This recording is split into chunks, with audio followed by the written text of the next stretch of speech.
कर रहा है। इतने मठ हैं, इतने अखाड़े हैं, इतने स्वामी हैं, इतने महात्मा हैं, शंकराचार्य हैं, किसी के मुंह से आवाज़ निकल रही है?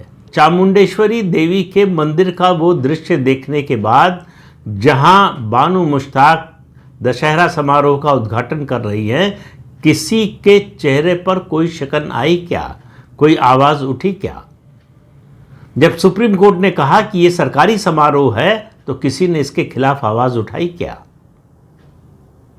तो क्यों केवल कांग्रेस पार्टी को और कांग्रेस की कर्नाटक सरकार को, हाई कोर्ट को और सुप्रीम कोर्ट को दोष देना? ये हम अभिशप्त हैं इस तरह के व्यवहार के लिए।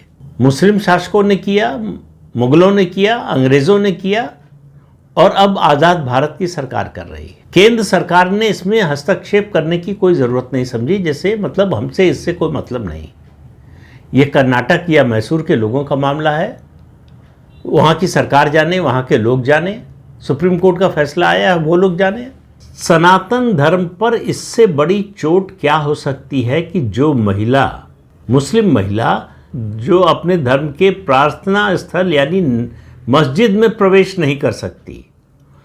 कुछ मस्जिदें हैं जहां शर्तों के साथ प्रवेश कर सकती है कि जो है वो किस तरह का लिबास पहनेंगी, कोई सुगंधित चीज़ नहीं लगाएंगी और तमाम तरह की रिस्ट्रिक्शंस हैं। उसके अलावा मस्जिदों में प्रवेश लगभग वर्जित है मुस्लिम महिलाओं का।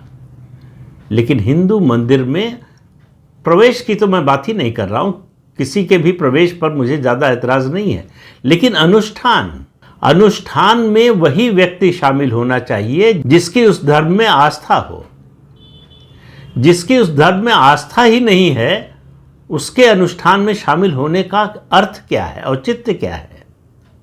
लेकिन ये हो रहा है।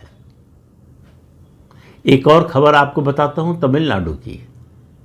अभी 21 सितंबर को एक समारोह में मोहम्मद साहब की 1500वीं वर्षगांठ पर एक सार्वजनिक समारोह में तमिलनाडु के मुख्यमंत्री M.K. स्टालिन ने घोषणा की कि तमिलनाडु के स्कूलों में इस्लामिक एजुकेशन दी जाएगी, इस्लामिक शिक्षा दी जाएगी, मोहम्मद साहब की शिक्षाओं के बारे में पढ़ाया जाएगा।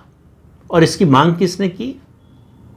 इसकी मांग की SDPI के अध्यक्ष नेलाई मुबारक ने।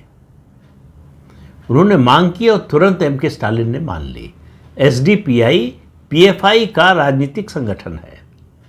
PFI जिस पर आतंकवादी गतिविधियों का, देश में दंगा फैलाने का और तमाम तरह के आरोप हैं, उस पर प्रतिबंध लगा हुआ है।